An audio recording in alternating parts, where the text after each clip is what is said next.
Adam Schefter at ESPN says there's 275,000 people. Well, that was some party in downtown Detroit. 775,000 people shattering the NFL draft attendance record.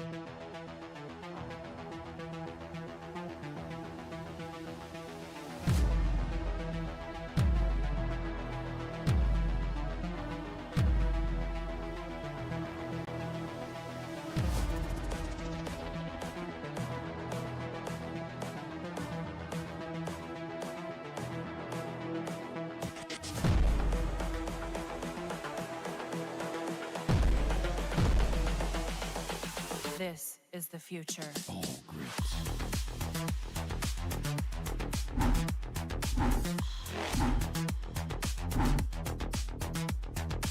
Evolution.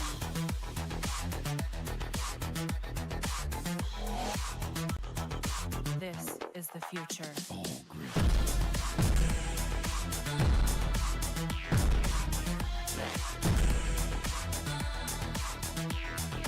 Evolution.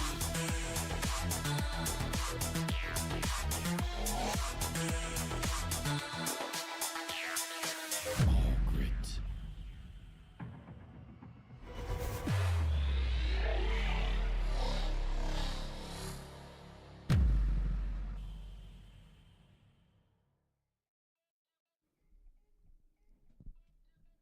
All right, good morning. Welcome to the Rise and Grind Morning Show. It is another fabulous day of tampering NFL news and rumors today. We got a lot of action to cover.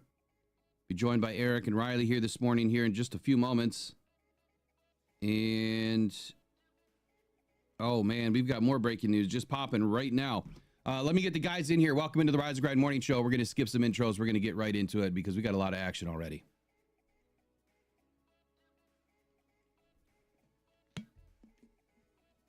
Gentlemen, good morning.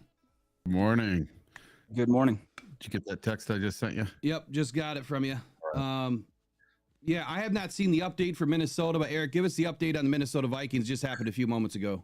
Okay, so Jonathan Allen, the defensive tackle from the Washington Commanders, just signed a 3-year, $60 million, $20 million a year deal to go to the Minnesota Vikings. So, what a bummer. You know, we heard from a lot of fans, obviously, a lot of the audience members that have been with us for a long time. You know, a lot of people wanted to get a top-tier free agent, defensive tackle, defensive end. So far, Brad has held firm to what he's been saying that he was going to do, which was not engage. He was not going to engage in bringing in a top-tier free agent simply because of the financial implications of the salary cap. However, there was rumors late last night, early into this morning, about 5 a.m. I got to work, and Brad, from what I understand, is still looking at bringing in a second or even a third-tier defensive tackle to help bolster this defensive line. And it could be a defensive end. It could be a bigger defensive end. Obviously, with the issues with Ali McNeil, he's going to be out for a little while. We lost Zadarius Smith, who there's a rumor that he could be back as well. Pay attention to that tomorrow after 4 p.m. It could happen. But I'm still expecting at least something to happen. And if it doesn't, it doesn't. That just means that we know what's going to happen in the draft, or at least we have a pretty damn good idea of what Brad's going to do at the beginning of the draft. So, Riley, what was your immediate thoughts from yesterday with everything going on around the league? And then I guess we'll touch on the Lions, DJ Reed here in just a moment. Yeah, just another one of these, free agent frenzies, right? Where it was just all you knew it was going to be a flood of incoming news, and then how ironic was it that Twitter crashed? It didn't seem like it was for me, but I know the three of us were in a group chat texting, and it was just one after the next. It was kind of hard to keep up. Yeah. So according to other reports, right, Elon Musk is being quote unquote attacked, I guess, at all levels. I mean, not just Twitter, but Tesla. I mean, everything is under cyber attack. I don't know if the validity of that, so don't quote me on it, but apparently that's what happened. But obviously Twitter was broken yesterday. They got it resolved within a couple of hours, but I did not have any updates from X for hours. It wasn't until later on in the afternoon that it actually turned back on for me. Eric, we have another bit of news about a Detroit Lion that was just moved. Yeah. So what do we got going on there? So former third-round pick by Brad Holmes, Fetu Melifonwu, has reached in agreement on a 1-year, $4 million contract with the Miami Dolphins. I didn't see that one coming. So this one to me says that Kirby is sticking around. Yeah, I guess I mean, maybe not. This also could speak that there still is some action here on a safety, and we'll get into, you know, the availability of some safeties in the free agency pool. But let me repost this real quick. Man, it's just taking so much of my time to write articles at the same time. So, I'm not concerned about this one. I would have loved to have had the experience, right, for the depth on this defense. Obviously, there's nothing better than having continuity with players that have been in your system. But we did learn yesterday that the Detroit Lions are sticking to man press. They're not going away from that. Bringing in a guy like DJ Reed clearly speaks to what they're going to do. And man press is what he's good at. That's what the Lions are going to stick to. So this is still going to be an aggressive defense. We've talked about it here a few times in the morning show and other opportunities that I expected for that to stay the same. Anything from you, Riley, as far as what you expect this defense to look like now that we brought in DJ Reed? Are you expect anything different than what we've seen from Carlton Davis? Or I guess give me your thought on the move itself. Do you feel this is an upgrade or a downgrade? Honestly, I kind of think it's an upgrade. We did this on Friday last week, and we were kind of going through and talking about different names. The one thing is, I know, Will, you talked about being a little bit concerned with him being 5'9". Yeah, as it was reported at 5'8" and 5'9". That's really small for me. Yeah, it is. It is. And so that did give me some kind of pause, I guess, a little bit on it. But I think ultimately, I don't know if it's fair, but I almost think he's a little bit better of an Amik Robertson, kind of cut from the same cloth, but maybe just a little bit better player. But I think you look at the contracts that the defensive backs got yesterday. If you look at Carlton, 3 years for 60, there's 20 million per. There were a couple other players that got signed. I know the guy from the Saints got a pretty big contract as well. Yeah. I think apples to apples, man. I'd kind of rather have Reed, especially at the contract. Now, obviously, I was would have loved to have Carlton Davis back, but I think the writing was on the wall on that one for a little bit. But that softened the blow for me for sure. When I got the news that we signed DJ Reed, I was talking to my buddy Caleb. He said, "Man, we knew Carlton Davis was gone. What does this mean?" But then he's like, "Why New England? Why would you go to New England?" I'm like, you'll go anywhere where the money's at, especially if you're Carlton Davis at that point in his career. So, Eric, I want to get your thoughts too, but I think the transition to New England made a lot of sense for Carlton Davis. You're going to a team that has Terrell Williams as your defensive coordinator.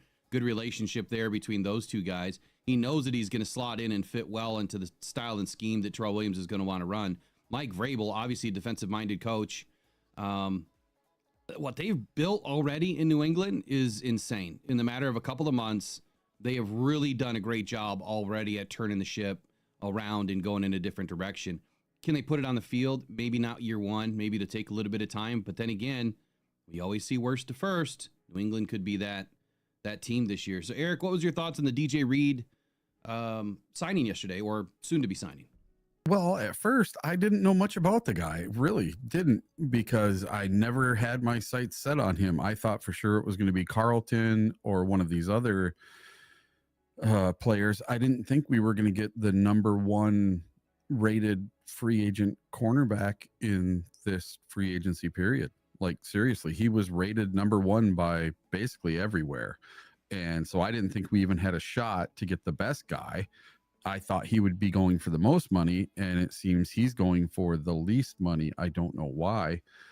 Everyone else seems to be getting $20 million a year. Everyone, the edges, the corners, the defensive tackles, everyone that signed yesterday was $20 million, it seemed like.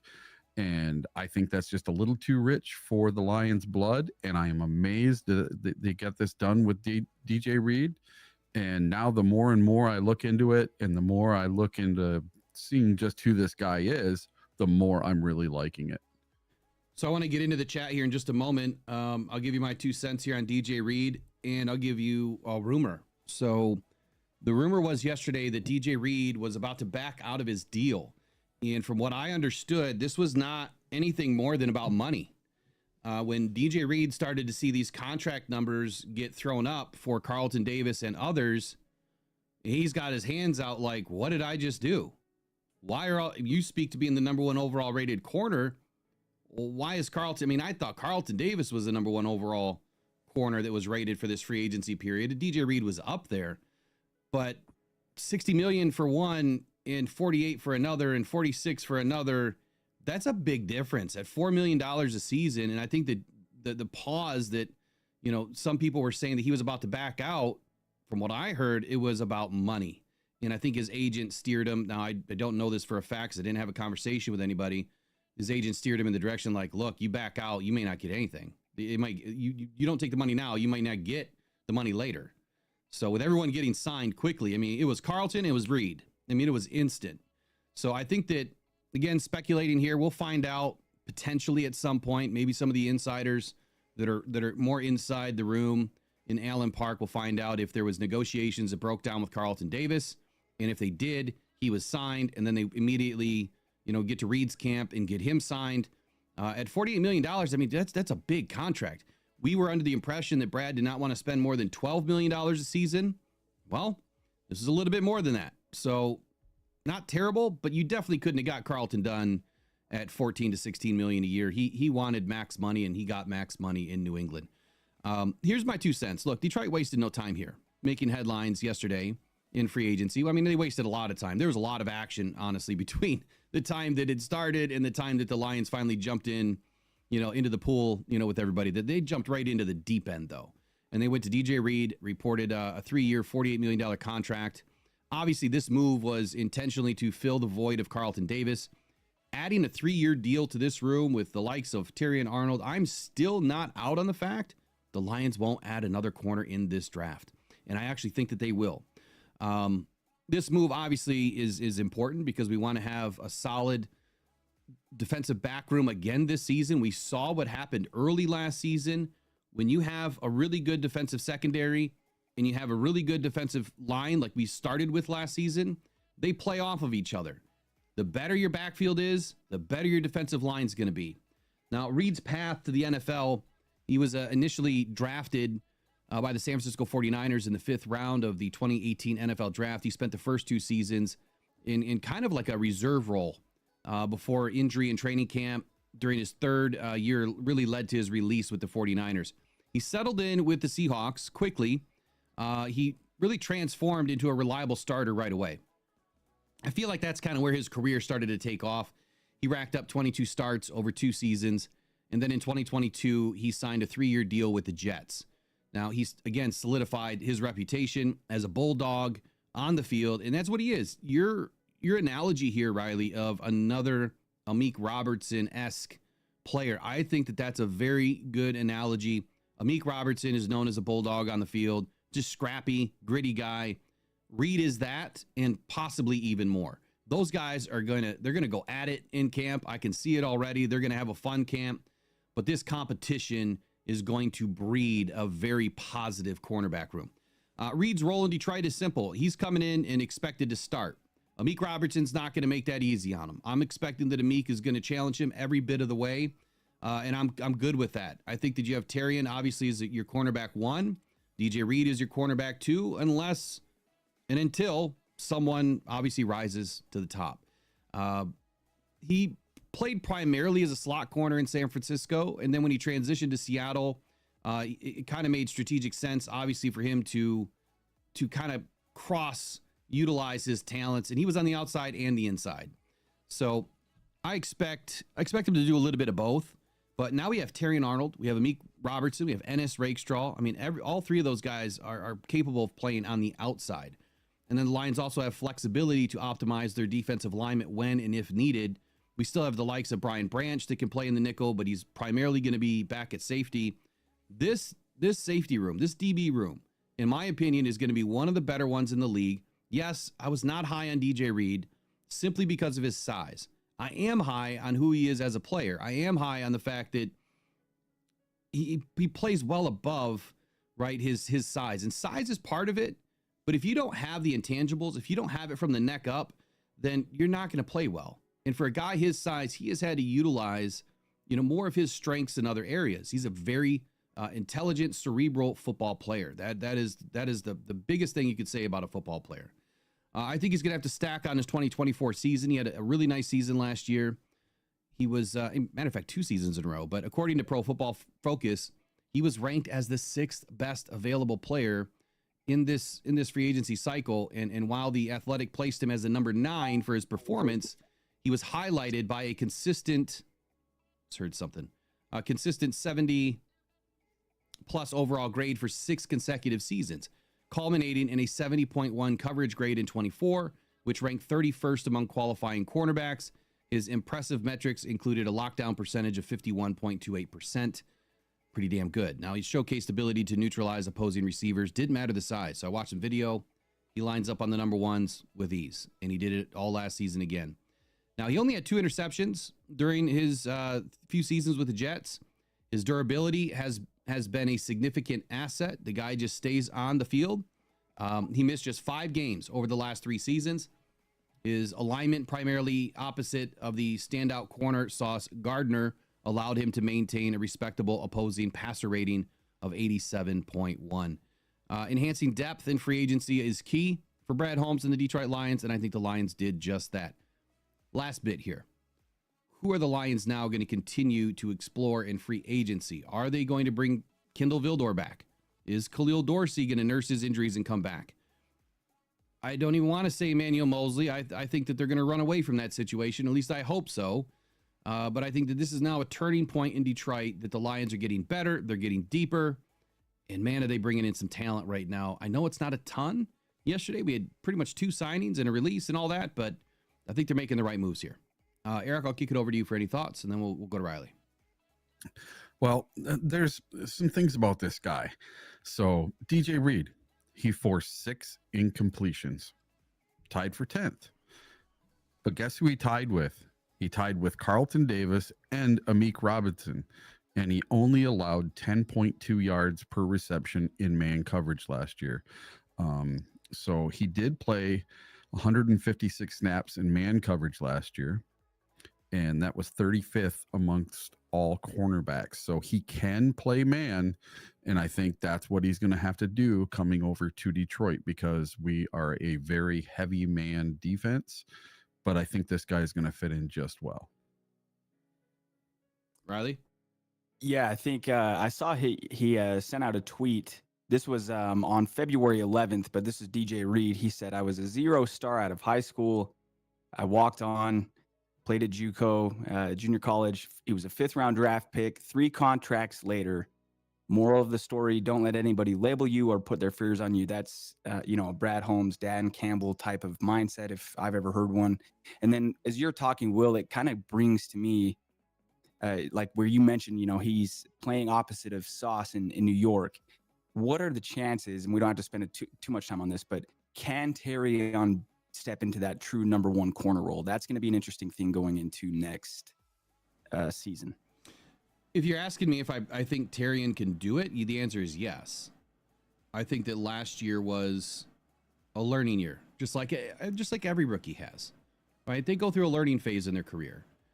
Every rookie corner that I've ever witnessed take the field on any given team, any given year, has always found a struggle somewhere. Sauce Gardner, even though he really had an amazing rookie season, he didn't have any interceptions, and maybe his excellent year was downplayed a little bit because nobody was throwing at him. So he really wasn't tested a whole lot. You've seen since then, yeah, he's still had very good seasons, but maybe not as great as what people were expecting. Still one of the best corners in the league. They've always said, they be an analyst, that cornerback takes 2 to 3 seasons to develop. I don't necessarily believe in that outside of maybe 2 seasons. Like year 2, you should be good. The first year, you've got to get through the speed of the game. It's a different element. I've always made this analogy. Take the best receiver you've ever gone against in college as a corner, and that'll be the minimum baseline talent you are now going to see in the NFL. So if you had to go up against that player every single day, every single week, what would your season look like? That's going to be your first season as a rookie in the NFL. all things relatively the same, right? That there's good competition and players all around the team. So moving into year 2, I think it's going to slow down a lot for Terry and Arnold. And I think that now that you have a guy like DJ Reed who has plenty of experience in the league, this is an exact style of free agent pickup that we were hoping to get, was another vet, someone that isn't too old but has some prime left in him. DJ Reed's hitting his prime right now. We've got him for the next 3 seasons, or at least 2. And I think that a lot of what he does and a lot of what Amik Robertson does is going to rub off on Terry and Arnold. So to answer your question, yes, I think that Terry and Arnold is going to have a big step up in 2025. Dare I say he will finish as a top 15 corner in the league. And I don't think we should expect anything more than that. But I think he'll finish as a top 15 corner. I think the DB room as a whole right now, this is an early prediction before we've even seen camp, will be a top 10 unit in the league. Top 10. That's my hope. That's my thought. We still have more work to do. Yeah. Good Still have thoughts. more work to do. That's a perfect signing then. I'm sorry, go ahead. That's a perfect signing then. If you're bringing in somebody that your number 1 draft pick from last year, you're saying, hey, now you are going to be the guy here. This guy's here to kind of, rub off on you and we want you to take from him. I mean, that's a perfect signing in that case. I think your veterans are so important, especially in the DB room, because there's so many little things that these guys see and utilize, and they're able to, teach the other guys, but simply just being able to watch, what these guys do on a daily basis, guys like Terrian and Ennis Rakestraw are going to pick it up. The thing about Ennis, though, so that's the last thing I think for the DB room that we need to see this year is Ennis Rakestraw needs to stay on the field. And if he does, I really liked his, ability last year with getting physical. He was a very physical corner at the limited time that we saw him in games. Right now, you have Terry and Arnold, Amik Robertson, DJ Reed as your 3 starters, right? If you go left, right, and nickel. And then you have Ennis Rakestraw, who's going to be a very valuable backup to any of those positions. With the Fetu Melifonwu now gone, I'm expecting that the Lions are going to potentially be looking for a safety today, or a safety like I've been saying in the draft. I am not out on them going after Eminawari at all. If he slips to 28 and the Lions don't move back, I would not be surprised if they take a guy like that. That doesn't mean that they have to do anything with Kirby or Branch or anything. That just fills that room up, and he's able to move around. That also would allow Branch to have more versatility if they needed to in case of injury. I think the Lions are going to find a corner in this draft, and I also think that they're going to find a safety either between free agency and the draft. They're not done yet, but they still have some moves to make today. Anything else popping before we get into NFL news? We could take a look at what the Jets fans are saying about this whole DJ Reed thing. Go for it. All right. So I got to looking around the internet last night, and I found this article from a Jets writer, and it's all about what the Jets fans and Jets writers are saying about the signing of DJ Reed to the Detroit Lions. So let's take a look at a few of these. So the first one up, the Jets made no effort to retain Reed, who is only 28. This tells me that a Sauce Gardner extension is on their 25 radar. Otherwise, why not re-sign Reed? Where is it written that you can't have 2 highly paid corners? The Jets don't have an heir apparent on their roster. All right, now the next one. The Lions getting DJ Reed at cornerback is huge. He straight up outplayed Sauce Gardner at cornerback for the New York Jets last year.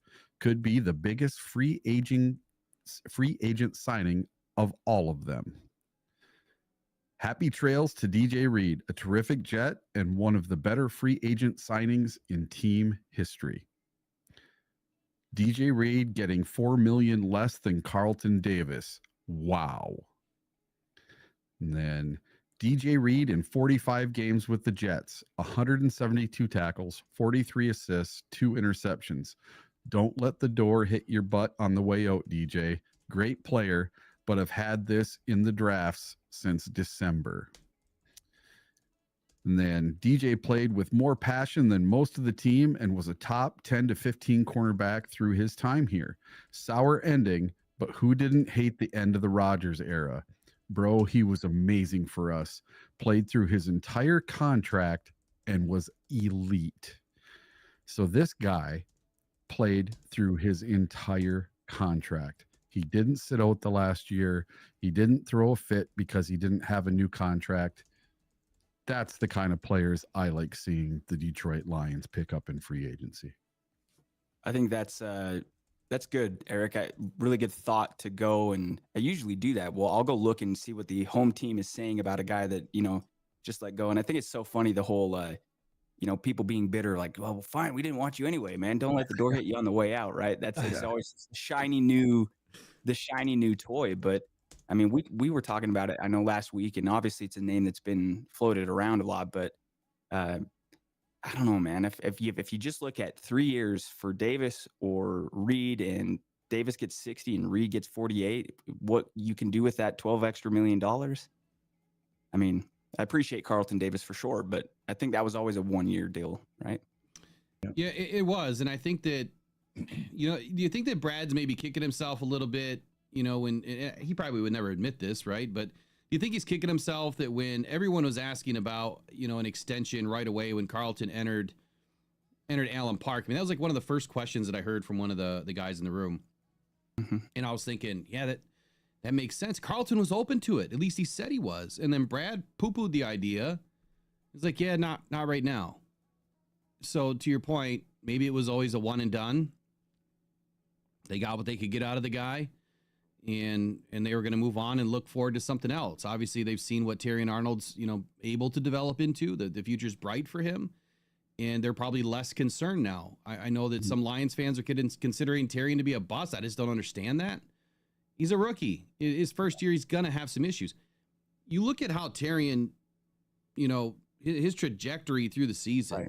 Right. It just got better and better and better and better. And he was finally learning to keep his hands in his pants, right? In his pockets. And the penalties started to go away. The handsiness started to go away. The aggressiveness still continued. He was right there, man, like in the dude's back pocket, any receiver, just about every time, able to make a play. And you know what? If the ball was completed, he was brought down right away. So a few busted plays, for Terrion last year, but I think the overwhelming majority would agree that Terrion had a pretty good rookie season. I don't care about the grades. I care about the tape. The grades are part of it. It sparks a conversation, but I think the tape is the most important to watch. Go ahead. You're going to say something? Yeah. So one important thing that every Lions fan needs to remember about Terrion Arnold. Rewind the clock and go back and watch the first 2 seasons of Darius Slay. Arguably one of the best corners to ever come out of Detroit. Go watch his first 2 seasons. You will be highly disappointed. It took him 2 years to get it to catch on. Yeah, Slay was a better corner when he left Detroit. Yes. You know what I mean? Like, he had his better seasons when he left Detroit. And I don't blame Slay for anything. He was in a bad situation, obviously, that got made worse with, the whole situation with the coaching staff. But if you walk that back even to Okudah, right? Okudah was terrible coming out of Ohio State. He never had a vet to learn from. And I'm not saying that Okudah could have been better. I'm just saying that he didn't have the opportunity that Terrion Arnold had in his first year. And now in his second and third and fourth year, having a very valuable veteran presence in the room. Okudah didn't benefit from that. So his career was not set up for success. Terrion Arnold's is. That's a good point. So I think that we have a lot more in store for this DB room. It's going to be fun to watch this year. Let me get this thing posted here.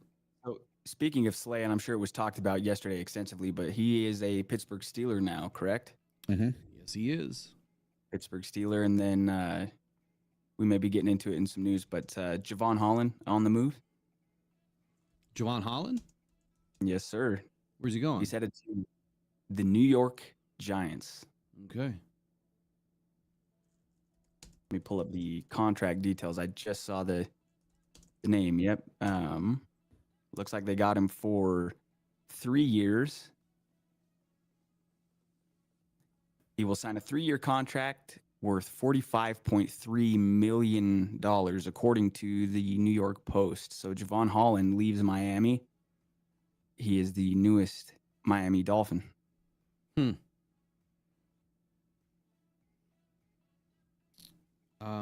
Sorry, I'm trying to write something. Eric, I want to get into the biggest names that were kind of left on the board and kind of what happened on day one.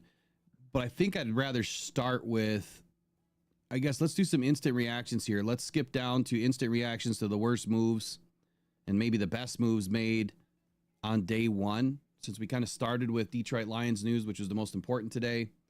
We'll give you the breaking news as it pops. But there was some winners and losers yesterday. And, you know, it's funny, the Lions were not mentioned in this report.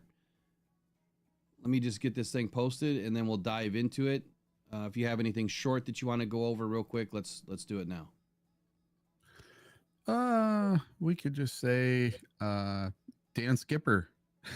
Oh, I forgot about Skip. Yeah, he's back. Yeah. He's Hey, back. Skip. And he wasn't on the sheet today, but I just want to let everybody know, man, my man, Dan Skipper, he's back for one more year. I think it's a good move. Does that speak anything about Manu, you think? Or is it just, you know, a camp body that they're going to see what they have in Manu before they you know, totally divest Skipper to another team. You know what I mean? Yeah, so there have not been any details for the Skipper contract yet. I'm sure we'll see that today. It's not going to be a lot. And I think he is our insurance policy. You have to have insurance policies on your team. You just have to. So he's our offensive insurance policy. As a swing tackle. Yeah. Yeah. Or a situational receiver, if need be. That's right. That's right. You know, it was hilarious last year when Ben Johnson was trying to get all these offensive players involved. And, you know, I heard something the other day, speaking of Ben Johnson, that other people had the same notion or idea that when I kept saying the guy gets too cute. Who was that? Was that Slay? It was Slay that was saying it, that they wanted us in the playoffs because they kept saying that Ben Johnson was way too cute and all that cute crap wasn't going to work.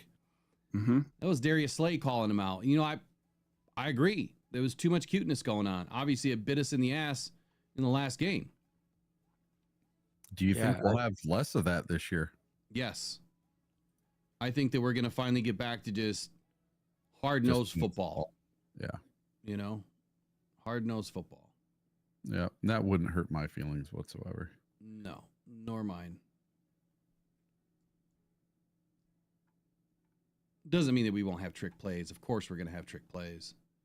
But I think that the overwhelming majority of what this Lions offense is going to do is focus on the main thing, right? Keep the main thing the main thing.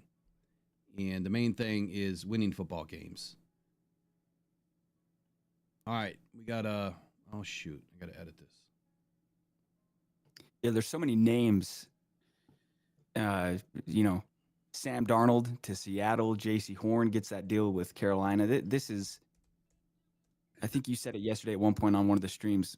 One of the 3 times you went live yesterday, Will, was this is kind of the fun part of, you know, I'd love if the Lions were playing a game tomorrow or tonight and I was going to come home from work and watch a football game. But this is the next best thing I feel like that you can get to that, is being able to just the roster roulette and seeing all these guys sign deals and compared contracts and, you know, woulda, coulda, shoulda, and then they all take it to the field to figure out, you know, who made the right moves. So after we get a little bit of a break here after the draft, small break, I'm going to try to get back and look at the roster roulette implications for each team. What did they backfill? Why did they backfill? Who did they bring in based on the rookies that they had 3-4 seasons ago that are now entering their final years? Are they, you know, handing out big contracts? You know, a lot of the bigger extensions, they don't really happen until June. If you look back at the history of the NFL, June is like the biggest month for extensions. So that's why we're not seeing a whole lot right now. You've had a couple, right? Myles Garrett, obviously that one had to get done before free agency. Otherwise, if it wasn't going to get done, then he probably would have been traded. But the Browns got it done. You don't normally see big deals like that happening. Yeah, you get a couple before free agency, but the bigger month is June. Yeah, because it goes into the franchise tag extension. Most of them happen by July 15th. So yeah, that's exactly right. Just kind of that June leading into the middle of July. Okay, so let's get into a recap here of yesterday. We got winners and losers from day one. Let's just start right away with the Tampa Bay Bucks. The Bucks got some of their work done early with two major deals coming in after the tampering window opened. They re-signed Chris Godwin. Obviously, it's a big deal for them. Perfect compliment for Mike Evans, who's obviously aging. Still gives Baker Mayfield, two top athletes, two top wide receivers to throw the ball to. 3 years, $66 million, locks Godwin down for the future. Not only did they address that biggest need, but they also addressed the pass rush, where they brought in edge Hassan Reddick after forcing a trade from the Eagles last offseason due to unmet contract demands. Reddick landed with the Jets, but ran into the same problem, ultimately choosing to sit out half the season. So now he becomes a Tampa Bay Buccaneer, which that's not great. I mean, it's still an NFC problem for us to deal with later. And the Tampa Bay Buccaneers defense has always been good. But he only signed a 1-year deal worth $14 million. So I'm going to throw this out there because all of these people that have been clamoring and pounding their chest for pass rush so far, well, that hasn't been met for Brad Holmes. We expected that it would not be met. At least on day one, he would pass. The rumor is second, third tier options, backup only, right? He's looking to kind of backfill from rumors, right? Backfill, and then get into the draft where he can do some damage. So what's quick thoughts here on Tampa Bay for you, Riley? Yeah, I had to go back and look at the calendar. They play in Detroit again this year, right? I'm like, man, it's another year of playing Tampa Bay. Good signings. They're a good team, man. They are a team that seems to make the right moves a lot. And I just remember statistically, Baker's was awesome this last season. So if I'm a Tampa Bay fan, I'm optimistic. I think that they have some good things going for them. They figure to be another playoff team, I feel, in this upcoming season. So next, Houston Texans. They are considered a loser on day one. Tampa was a winner on day one. Even with the minimum amount of moves that they made, they're still considered a winner. But let's get into the Houston Texans. So what are the Texans doing? Well, Houston struggled mightily to protect C.J. Stroud in 2024. He had a down season because of that. I mean, not total down season, but not as good as his rookie season. Now, with the interior of the offensive line in particular being the biggest concern, instead of shoring up the position of weakness, they willingly traded away their best offensive lineman. They sent left tackle Laramie Tunsil to the Washington Commanders, which instantly just bolstered that Commanders offense. And before we even get to the Commanders, I think so far they're having the best free agency out of anybody. In exchange, obviously, for a bunch of picks, they got a third and a seventh this year, and a second and a fourth in 2026 for Tunsil, and a 2025 fourth. So, man, Texans got a bunch of picks. I can see what they're doing. I think that they're going to go heavy after offensive line in the draft. They're going to get younger. They're going to get cheaper, and they're looking to probably pull from this offensive, lineman group, which is really deep. But I just feel like there's a lot of guards in this draft, not enough tackles. Now, Tunsil was obviously one of the best players on the team and one of the best tackles in the league. Eric, do you agree that Houston Texans lost on day one? Yeah. Yeah, you're losing your best left tackle. What are you going to do? Draft a new one? Pull somebody else in that's half as good? Left tackle's pretty tough. You're exactly right. Left tackle is an extremely difficult position to find the right guy. I mean, when you talk about cornerbacks having a rough season, left tackles usually have a rough season in their first year. It's not a position that just clicks for everybody. And you're talking about the blind side to your quarterback, so you never know. You never know. I'm going to say this before I get into the next team. There's a big winner yesterday. We talked about him a couple of times. Travarius Ward. He locked up a 3-year, $60 million deal yesterday. With all of the, talk about him, suffering last year after the, passing of his daughter, needing a change of scenery to help out not only himself, but his career. Obviously, the 49ers still believe in Charvarius Ward. This was a great signing for the 49ers. So big ups to Charvarius Ward.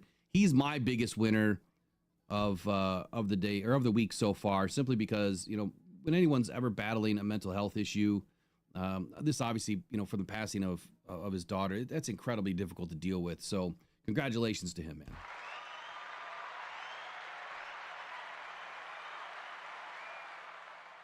All right, next up, Riley, I'll go to you on this one. Patriots defense. So entering the offseason, we would have expected the Patriots offense to probably receive the most attention. Now, they had the worst offensive line and receiving core in the league last year. They put the defense in a rough spot every single week. Now, despite that, they went all in on defense on day one. I'm not surprised. This is Terrell Williams we're talking about and Mike Vrabel. So the headliner for them, defensive tackle Milton Williams, signed a big deal, $26 million per year. Will now be, well, he'll now be the top tackle for the Patriots, I guess I should say. It's a risk, right? Given that Williams spent most of his career in Philly as a rotational player. Now he has to be the star. Christian Barmore is obviously a stud on the interior of that defensive line, but he also missed most of last season with blood clot issues. Not sure, what that condition looks like moving forward. New England also signed cornerback Carlton Davis, which was a big move for them. Big money deal, 3 years, $60 million. So there's $164 million spent on just two players.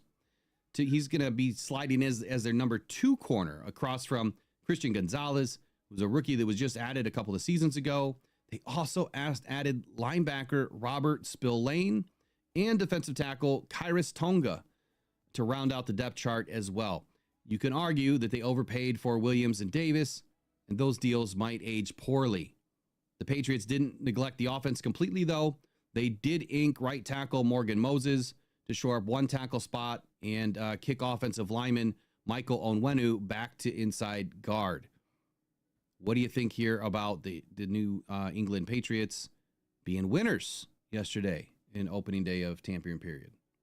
Yeah, I think that you mentioned it when we were talking about DJ Reed, but when there's these free agency, the things you're looking for is familiarity with the coach, which Carlton Davis has there as he goes to New England.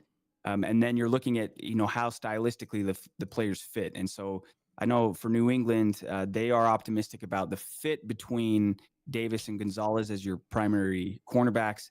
And then obviously, there's a lot of hope for Williams and Vrabel and those guys working together, having a history. I don't know that New England skyrockets up as a team for me that I expect to be really good next year, but I think that they're a lot better now than they were, 24, 48 hours ago. Eric, any thoughts on New England? I mean, since we've got a couple of connections here, I mean, do you feel like this is a great move for them?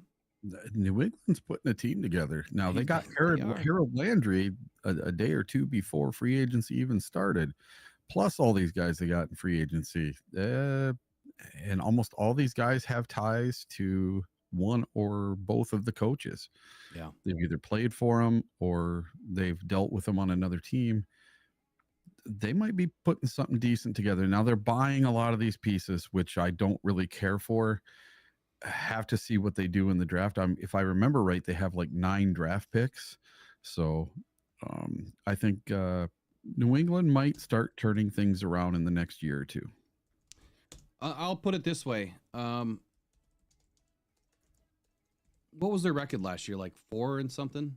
I think so. Yeah. Did Charvarius Ward, did he stay in San Francisco or did he go to the Colts? Did I say that wrong? No, I think if I heard you right, I think you might have said that he stayed in San Francisco, but I think you meant he went to Indiana, but he did get that, the same deal that Davis got, the same deal that didn't Jonathan Allen just get, all like Eric said, these guys are all getting $60 million over 3 years. Yeah, everybody. I probably said it wrong. My mouth's moving faster than my brain. It's all good. The point stands. It's nice to see him get that deal, but I do think he went to the Colts.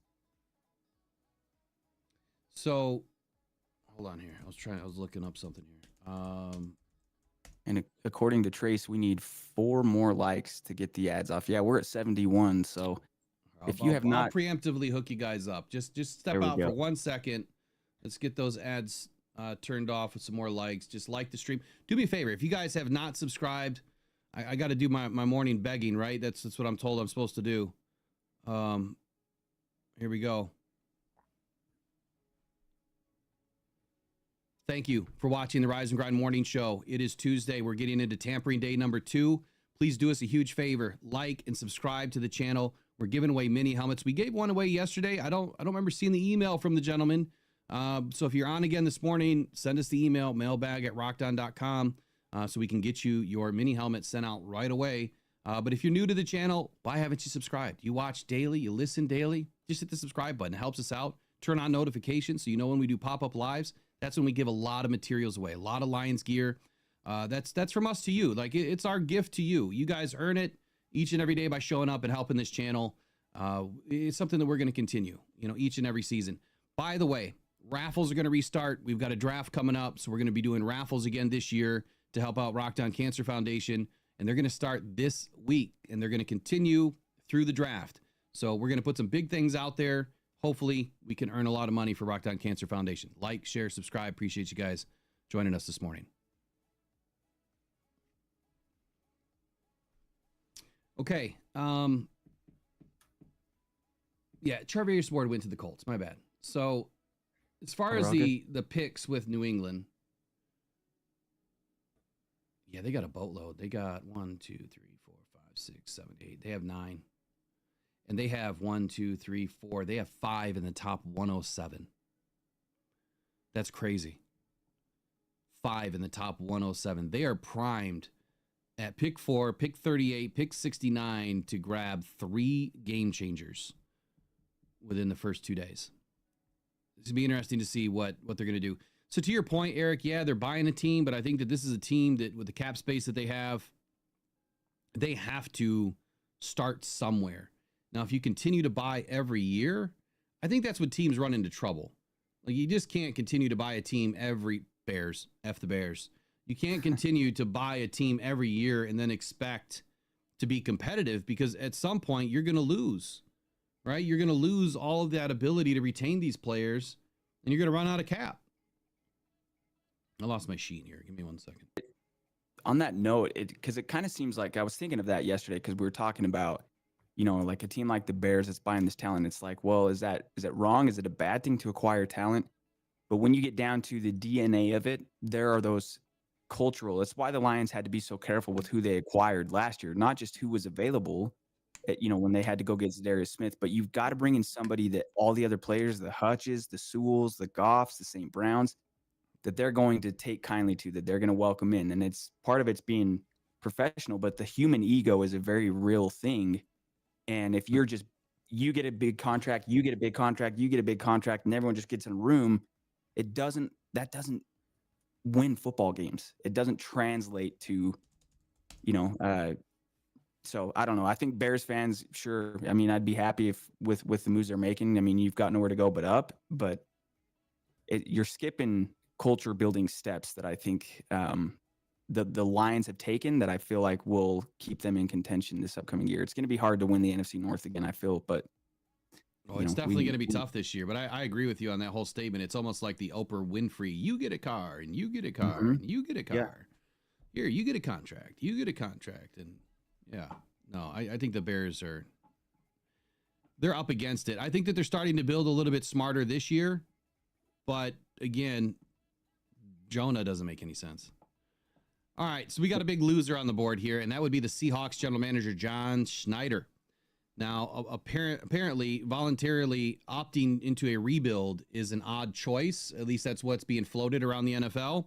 Seattle made waves over the weekend, surprising many by trading quarterback Geno Smith to the Raiders for a rather paltry return. This, in turn, led to star wide receiver DK Metcalf requesting a trade. And the Steelers swapped their second-round pick for him just yesterday. Both players were angling for new deals that paid them significantly more money than Schneider was clearly hesitant to sign on to those extensions. So when Smith was traded, though, then the reports happened. Sam Darnold was being targeted by the Seahawks to be his replacement. Very odd choice. At first glance, given Darnold was the top quarterback on the market and was expected to command a similar price tag to the one that Smith already requested. It doesn't make sense to me that you ship Smith out, who's had, I mean, the continuity level is there, right? But he's had fairly decent seasons with the Seahawks. And now you're bringing in a Sam Darnold that had an incredible year with the Minnesota Vikings. But now with a talent devoid roster in Seattle, I don't think that's going to happen for Sam Darnold in 2025. I think it's going to be the exact opposite, and you're going to see the Sam Darnold of old. Now, last year, I said that Sam Darnold was going to be the biggest surprise in the NFC North, that he was going to be a very good quarterback for the Minnesota Vikings, and he did not let me down. But this year, unless the Seahawks are going to do something drastically different between today and tomorrow in the draft, I don't see it happening. Now, they do have JSN in Seattle, but that's just one piece. So being targeted as a loser right now, the Seahawks, what do you think, Eric? And Eric, you did call that this is where Sam Darnold was going to land. Yep. And listen, Sam Darnold signed basically the exact same contract. I think it was like $200 more than Baker Mayfield. He got Baker Mayfield money, same contract, 3 years, $100 million. And it reminds me so much of Sam Darnold and his journey and everything he's done. Now he's going to have to go to this new team. And I think one reason that they may have gotten rid of Geno is Geno wants a new contract, and he's now been traded to the Las Vegas Raiders. And the Raiders still have not gotten a new contract done with Geno Smith. And I'm thinking maybe Geno thought he was worth a little more than the team thought he was worth. And I also think that Sam Darnold thought he was worth more than $33 million a year. And that's why he didn't stick around with the Vikings. The Vikings must have really lowballed him for him to go out and take a $33 million a year deal in free agency. It must have been $27 million for him to tell the Vikings no. Because, if you stay with the Vikings one more year, you're running it back. It's the same team. They really didn't lose too much on defense or offense. I mean, they just got their running back, and now they sign Jonathan Allen. So, the Vikings are getting better, but now they're going to be getting worse by going back to a rookie quarterback in JJ McCarthy.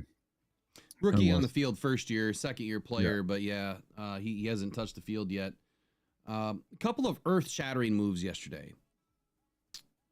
Number one, do you guys remember a couple years ago when J.C. Horn was apparently being traded to the Lions, and that didn't happen, right? J.C. Horn just locked up the richest contract in cornerback history yesterday, and I'm beside myself with this doesn't make any sense to me at all. How does this guy get $100 million deal? What was it exactly here? It was $100 million with $70 million guaranteed. Insane. So walk us through this a little bit, Riley. J.C. Horn, Panthers agree, $100 million deal. To me, this is the exact wrong thing to do for the Panthers, and this is why the Panthers are never going to dig themselves out. Yeah, so you had Carolina Panthers corner J.C. Horn's coming off the best season of his young career, so there's that. But the team rewarded him in historic fashion on Monday. The Panthers announced that they signed Horn to a 4-year contract that goes through the 2029 season. And then ESPN's Adam Schefter reported that, the deal is worth $100 million, with $70 million of those being guaranteed, and can reach a max of $108 million. The $25 million average annual value makes Horn the highest paid defensive back in NFL history, which leads perfectly to my question that I have for you, Will, is when I ask you who are the best defensive backs in the NFL, where does Horn's name fall? And is Carolina a team that should be paying $100 million to a corner? Well, I think I started this off by saying I think it's a stupid move. Paying a guy like this, just look at his PFF from last year. I know it's not everything, but his overall grade was a 64.5. His coverage grade is a 57.9. He played in 1,000 snaps. He pretty much played the entire season. And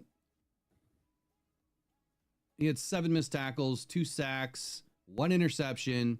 He allowed a 91.4 passer rating, 11.3 yards per catch, only 8 pass breakups. I mean, that's not terrible, but that's not good either with that amount. I'm not sold on the guy at all. Look what he did in 23. 2023. Oh, got to sign in every day. I got to sign in. Yeah. He's Just a good those numbers player. you were just saying. DJ Reed's numbers were better than that last year. Oh, hell yeah. All of them. Yeah. Imagine if I told you guys, if I had texted you guys, Lions just signed J.C. Horn, $100 million. You guys would have thought, oh, come on. Like, No. Give us. I would have, no. I would have quit for the day. So last year he had a better year production wise. His grades were much better. But again, he had 1 interception. Oh, I got to switch that. Hold on. He had 0 interceptions, still allowed a passer rating of 88.2, which is not terrible. His yards per reception were way better at 9.4, only 4 pass breakups. He allowed 17 receptions, but my question is this: why was he not being targeted? He wasn't being targeted, with only 17 catches allowed. So now when you target him, what's going to happen? Right? This is not a guy that you don't throw at. Like, J.C. Horn is not locked down. I'm sorry. This is a big mistake for the Panthers. They needed to do something way different in this free agency period. J.C. Horn was not it. I'm sorry. Big time disastrous move for the Panthers. They are losers for me on the first day of tampering period. Let me get into the rest of it here. Now, you asked me a question. Go ahead. You want to know something really, really funny on JC Horn? Go ahead. So I went into his SPO track and I look at his calculated market value. You're never going to guess what it is. 60 million. $4.5 million. Yeah, I don't know how Spotrac comes up with these wild numbers, man. They really do. That's the most undervalued one I've seen yet. $4.5 million. Oh, yeah, that's nuts. Okay, so you had also asked another question. It was defensive back rankings, or where do I slot him in? Yeah, like J.C. Horn, I guess I kind of asked the same thing in different ways. Like if I just told you, dude, the Lions just signed J.C. Horn, $100 million. What's your reaction, or where is J.C. Horn? If I asked you to rank your top 5 or 10 defensive backs, now you have to go through 10 names right now, but is he a top guy for you? Is he a 1A for you? No, he's not. I mean, he's probably in the top 25. Yeah, he's good for sure. But he's good, but I don't think that he deserves top 1 money. They grossly overpaid for this dude. I mean, they just got taken to the woodshed by J.C. Horn, who I'll just throw it out there. He's probably going to have his worst season in 25 now. And that makes the pressure for that contract, pressure's on now. Yeah, well, it's on. I mean, you got Pat Surtain, you've got Sauce Gardner, Antoine Winfield Jr., I mean, Charvarius Ward for what he's been, Jalen Johnson. Who else? Big winners, big time players right now. I can't even think right now. Jesse Bates, Derwin James. Really good. Yep. There's at least 10 names I could throw in front of J.C. Horn, at least. I guess I'd have to sit down and think about it. Sure, yeah. Okay. I'm seeing some names in the chat too, some other, and maybe we'll get to that. Just some names of some overpaid players, which... That's a good question. It's a great question for the chat right now and the comments below later on.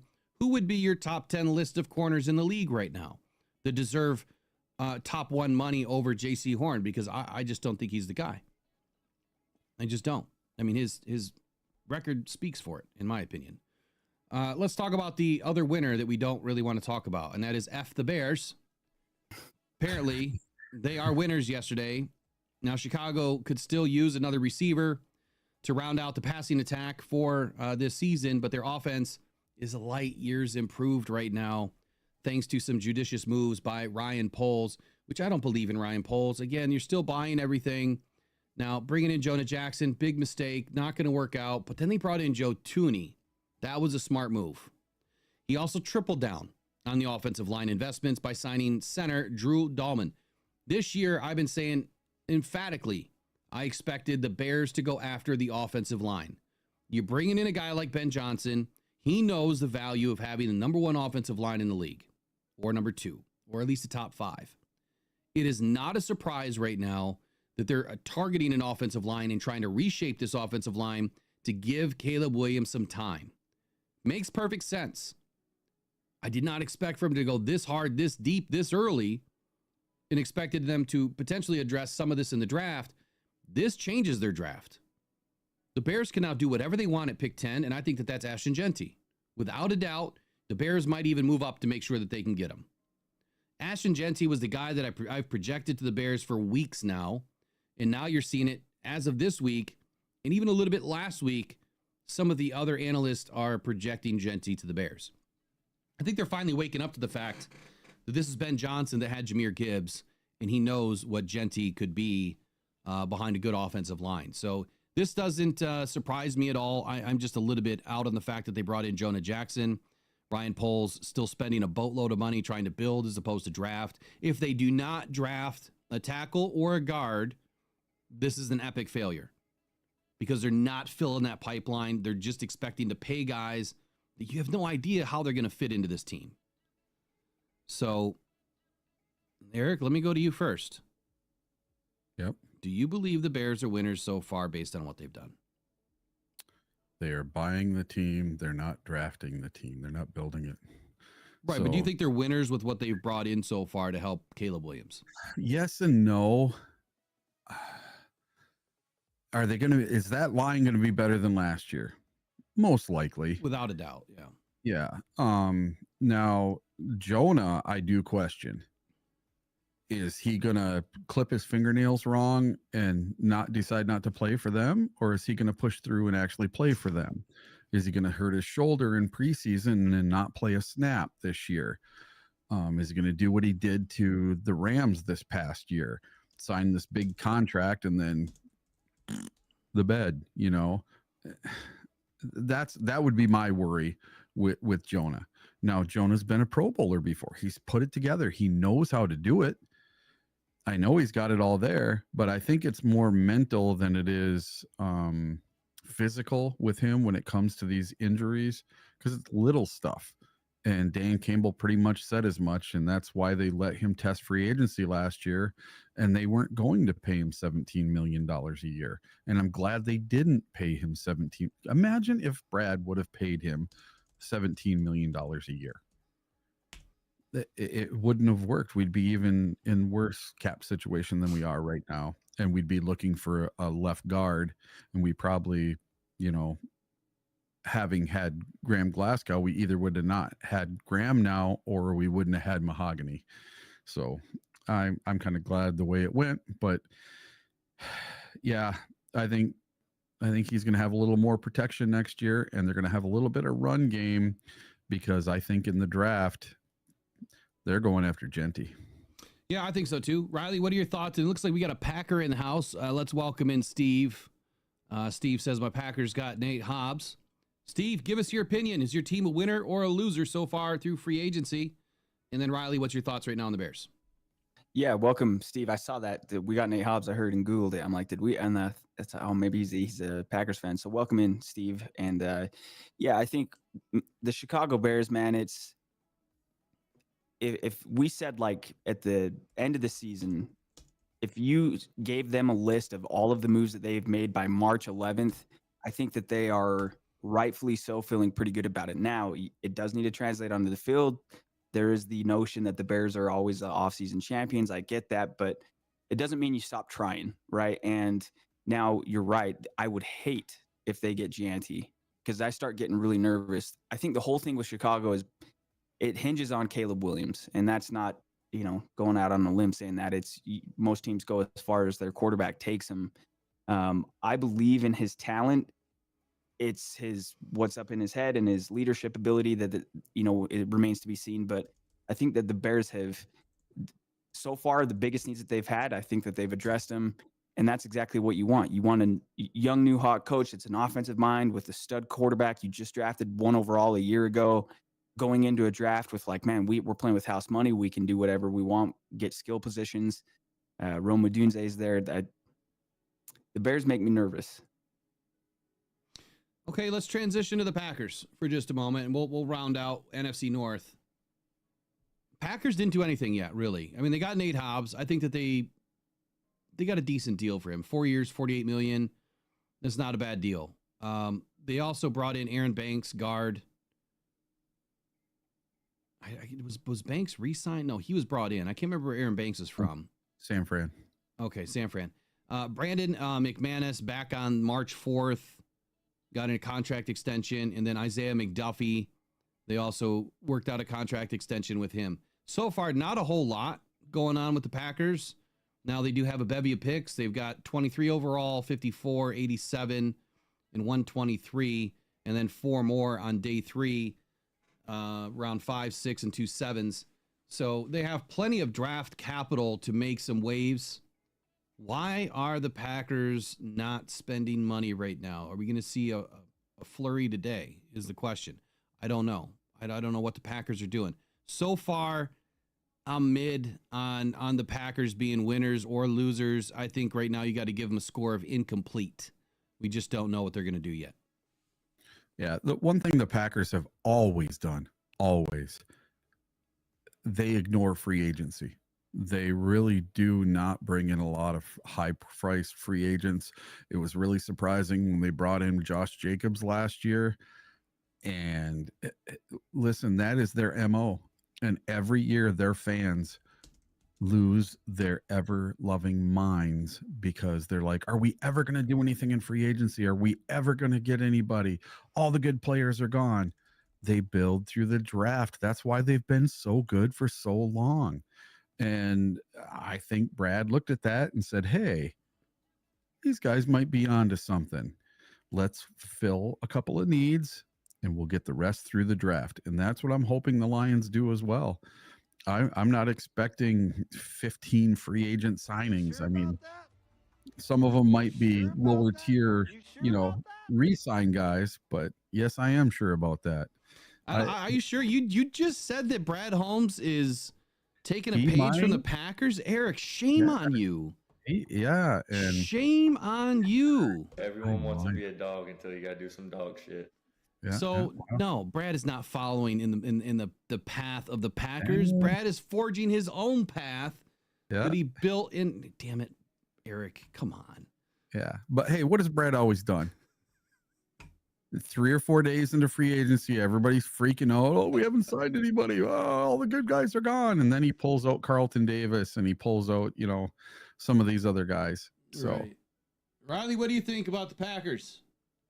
Well, I just want to say those were some damn good usages of those drops, like very well timed. If that was a slant, that was like to JMO in stride, and he's taking it to the house. Those were all perfectly timed. Eric knows I'm just having fun. Oh yeah. No, it's you're ribbing him. We got to take an opportunity for really spotlight him saying something positive about our friends in Green Bay.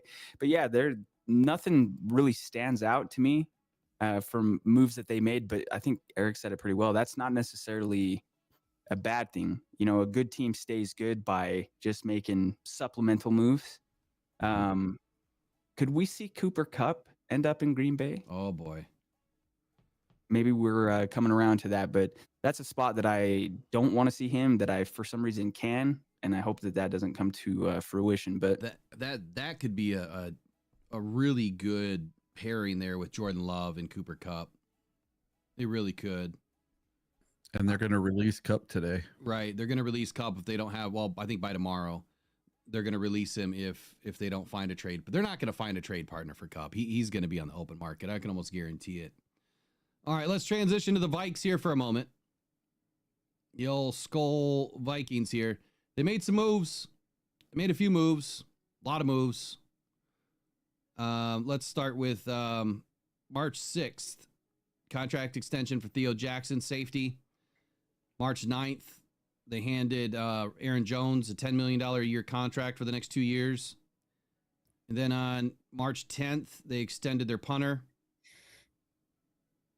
And then on March 10th again, so yesterday, they brought in Isaiah Rodgers, corner, 2 years, $11 million.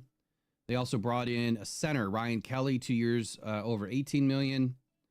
Then they brought in Bubba Bolden, safety. Don't have any idea what the contract is right now. Biggest move, Byron Murphy, cornerback, 3 years, $66 million. And then Jonathan Allen this morning, 3 years, $60 million. Clearly, defense. Oh, no, offense. Defense. So mostly defense. They're attacking early in free agency. What is their plan for today? Are they going to do anything offensive side of the football? What are they going to do about quarterback? Is JJ McCarthy going to get the start? Are they going to bring in a bridge? I don't even know who's on the depth chart behind JJ. Right now it'd be Daniel Jones. They're That's trying right. to That's retain Daniel Jones, but he is a free agent. So I've heard that they're in deep discussions with Daniel Jones to keep him retained. You also have Brett Ripien too, right? Yep.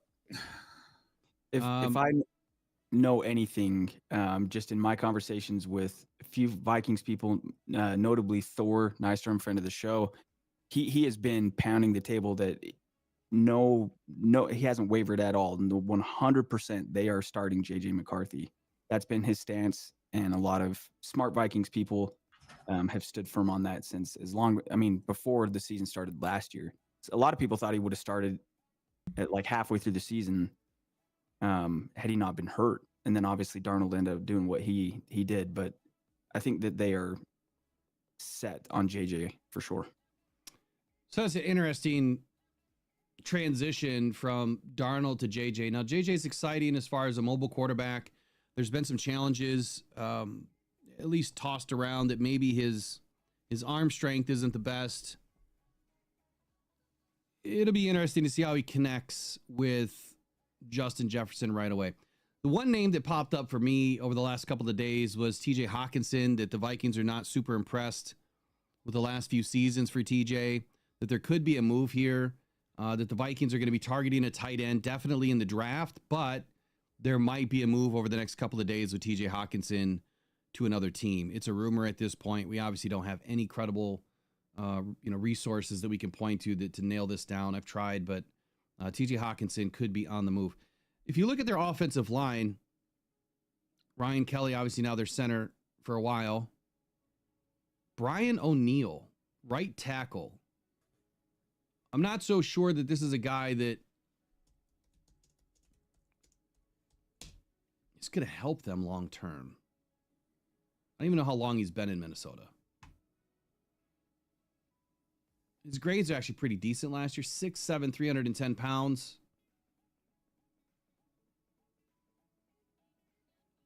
Um, 29 years old. So, I mean, he's still young enough, right? I guess I really don't have a take either way on Brian O'Neill right now. Christian Darrisaw, is the left tackle. Blake Brandel, left guard. So I guess the reason I'm bringing this up is the Minnesota offensive line going to be helpful for JJ McCarthy in his first year? Any thoughts either way? Brandel might be the weakest link at guard. Well, they had problems last year because their left tackle went down, Cam Robinson. Mm-hmm. I think so. And they brought another guy in, and then he left in free agency. Well, Blake Brandel, I mean, I don't know enough about the guy, but when you look at what he did last year, was not good. Not good at all. And then the other guy, Dalton Reisner, as the other guard. I mean, that's where the Lions found a ton of success in Week 18. Penetrating those guard gaps was very intentional, right? And it worked. And I can't remember if anyone was hurt that week for the Vikings or not. But Dalton Reisner and Brandel, to me, those are the two weakest links on their line. So are the Minnesota Vikings looking to strengthen that offensive line? I would say yes. And as far as being a winner or a loser right now in free agency, I'm going to have to say yes. I think the Minnesota Vikings are making some good moves right now. NFC North is going to be a very, very, very tough division this year. Again. So Byron Murphy, 3 years at 66. Do you think that's a good value? Do you think that's a good deal? I will say the hardest hit I've ever seen in person, the hardest hit I've ever seen on a football field was Byron Murphy. It was in college. He was playing at Washington, and Utah had a receiver. He's on the Eagles now as a punt returner, like 5'8", Britton Covey, shifty as can be though. And Byron Murphy read a play so well, and just, I mean, it was one of the best hits. Murphy's a really good player, but most of these guys were getting 3 years at 60 yesterday. He gets 3 at 66. Do you guys feel that's an overpay or worth it for Minnesota to keep Murphy in Minnesota? I think he's a really, really good player. Yeah. He's now, his $22 million average salary catapults him into third among all corners. The only two players that are paid more than Byron Murphy as corners, Jalen Ramsey and Pat Surtain. I think it's a great signing. I don't think it's an overpay. Byron Murphy is one of the best corners in the league, man. Yeah, That's a guy that I would have paid more than what's his nuts? JC Horn. There you go. I would have paid Murphy. I wouldn't have paid him that kind of money, but you know what I'm saying. Like, I don't think that Horn deserved or deserves what he has received. So we got a little bit of breaking news out of Detroit right now. Lions have a re-signing. This is a player that I expected to stick around. He was on my list that we discussed last week in our potential free agents that could stay, and that is Myles Adams. Lions re-signing restricted free agent Myles Adams to a 1-year deal. Now, he only appeared in 4 games last season after the Lions snagged him off of Seattle Seahawks practice squad late in the year. This is being reported by Dave Burkett. And this signing makes a ton of sense to me. Oh, boy, we got more breaking news for the Vikings. Speak of the devil, just talking about the Vikings. We'll come back to that one. Good Lord, the Vikings are going to be tough. Myles Adams, look, I love this move by the Lions because I felt like when he was on the field, immediately he got in and got a sack. He was able to, push the pocket a little bit, and he blended well with the team. I think that this is a great option for them while Aleem McNeil is still returning to action. I don't think that this is the final deal, but as I reported this morning that the Lions were looking for a free agent defensive tackle, I still don't think this is the move. But clearly, that's what's on their mind today, and Myles Adams was just re-signed by the Detroit Lions. So my source, thank you. It's just not the right name. We need a better name, and he just went to the Vikings. Mm-hmm. Eric, do you see the news? Yeah, the Vikings aren't done.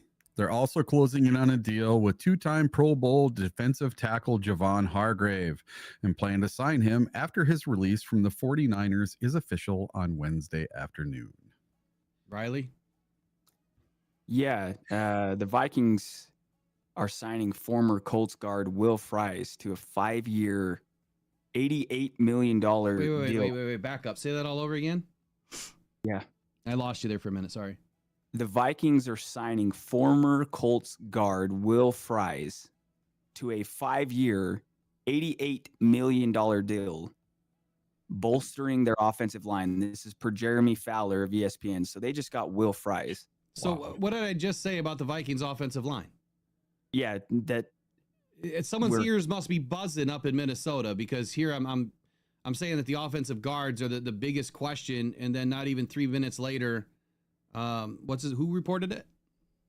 Jeremy Fowler, ESPN. Jeremy Fowler reports that Fries is headed to Minnesota, and also defensive tackle Hargrave heading to Minnesota. This is not good. Yeah, not good. Buddy, Jason Harmon of the Vikings media network and good friend of the show too. Jason says, extend Kwesi right now. Dude, this division, man. Well, now the love is heating up for Brad right now. The love is heating up. I can see it. Everyone's probably wondering, what is he doing? Why is he standing down? We're seeing these teams around us, get better, but just remember, everyone, if you want 2 marshmallows, you have to give up one. You have to wait on 1 marshmallow today. I'm gonna have to put some marshmallows in my coffee or something. You can't take 1 marshmallow today. You'll get 2 tomorrow. Patience, my son. Patience. Unbelievable. Oh, that's tough. That's huge for the Vikings to, be, It is. I'm you going to bring say in a this guy right that's now. Out of the 4 teams in the North, the Vikings are winning free agency right now. It was the Bears. Now it's the Vikings. Those 3 signings this morning are all very good quality. You got 2 defensive tackles, 2 very proven defensive tackles, and now a guard. Yeah, they're doing okay over there in Minnesota. that's why they didn't want to extend Darnold. Now you can take all this money and give it and build around JJ McCarthy, who, if he's, and I think he's a good player, obviously. Man, they may not win 14 games this year, just like the Lions may not win 15 games again this year. But man, it's going to be so tough. Just as the Lions finally become a really good football team, everybody in this division seems like they are also following suit. But it's supposed to be hard in the NFL, so that's okay. Best division in football. I think 100%. I'm not, I guess I'm not surprised by these moves. I think that they're the right moves to make for all teams involved. I think what the Bears are doing is smart. I think what the Vikings is doing is smart. It doesn't mean that what Brad Holmes and the Lions are doing is not smart. I think that the problem that we're up against, that they're not up against, is the Lions are trying to re-sign their own, right? So we've drafted extremely well, and they're trying to make sure that these guys can stick around. That's why you're not seeing a lot of attention paid in free agency, to any of these other high profile defensive tackles or edge or safeties or anything. I mean, we brought in a really good corner. And I'm going to stick to my guns on this. Without a deep and solid backfield, you're not going to have a pass rush. Look at the Eagles. They are the biggest case point of the most recent decade of football, that they addressed their defensive back room. They put a lot of attention into it. And that's exactly why they were able to do what they were able to do last year. By maintaining and locking down the receivers for plus 3 seconds, the Eagles were able to penetrate and win without blitzing. That is the key. The reason why the Lions blitz so often is because they didn't have enough football players because they were hurt. Had we had a few extra guys not injured, we probably wouldn't have blitzed so much. But that blitz also put a lot of pressure on our corners, because if there's even one person that is even open, which tended to be tight ends and halfback or running backs or the slot receiver, and that ball, gets out quick enough from a good quarterback, it gashed us. So this year, I'm expecting a little bit different philosophy out of the Detroit Lions defense, but I still think the main thing is the main thing. I think that you have to continue with a deep defensive backfield so that you can address the front. Just like how defensive tackle is the most important position, in my opinion. And I think that, again, we saw that proved this season by the Eagles again. The defensive tackle was the most important position to allow your defense to have good penetration. Let me do this here. Whoops. Sorry, I didn't mean to do that. Get back. Anything you want to talk about real quick, Eric? Take a quick lap around whatever news you want to talk about, and then Riley, we'll go to you next. I'm gonna handle a couple of things on the back end here. Let me see here. What did I have for today? Went through most of what I had for today, but let me see here if I can get my keyboard to work. I can fire one off real quick. Go ahead, Riley. Yeah. We'll come back to him. And I've got a little bit of NFL stuff. I got Lions stuff. Let me just pull this one up. And I know it was covered pretty well yesterday. But I thought Derek Barnes had some interesting comments just on his extension. And so he says yesterday, this according to Tim Twentyman, Derek Barnes says, quote, "I just feel like there's unfinished business here. we didn't make it as far as we wanted to last year, but we have years to come of great football. My teammates, the coaches, the culture we've built here, I feel like everything is put together, and you can't find that at other places. And so it's a balance of seeking money, but also staying in a culture where you can, you feel like you've been a part of building and you can have the most success professionally. And I think when I was thinking about that extension for Barnes, just the comfort I get and the familiarity that he has working with Kelvin Shepherd. What were your thoughts, Eric, yesterday on Barnes? I kind of looked at it like, hey, I'm just looking at it as though he had a really good productive year, and this is the contract that they were rewarding him with. Takes a little bit of faith because he wasn't on the field the whole year, but isn't it easier to imagine that the team would have been even better had he been available? And are you happy with the deal that he got?